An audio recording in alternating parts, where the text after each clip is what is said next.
मुंबई अहमदाबाद महामार्गालगतच्या वनविभागाच्या जागेतील लाखो झाडांची कत्तल झाल्याचा प्रकार उघडकीस आलाय। लाखो झाडांची कत्तल करण्यासाठी सहकार्य करणाऱ्या वनविभागाचे अधिकारी आणि कर्मचाऱ्यांविरोधात गुन्हे दाखल करण्याची मागणी ग्रामस्थांनी केली आहे। कारवाई न झाल्यास आंदोलनाचा इशारा स्थानिकांनी दिलाय।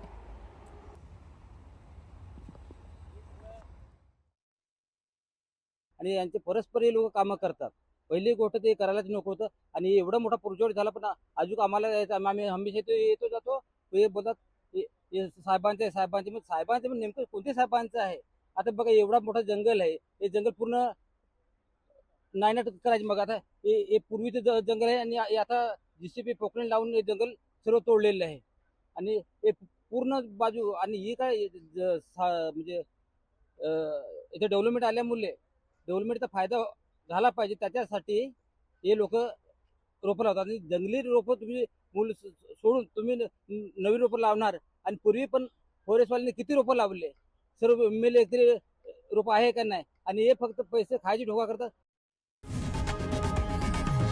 लोकशाही मराठी ऐका, पहा, जागरूक रहा।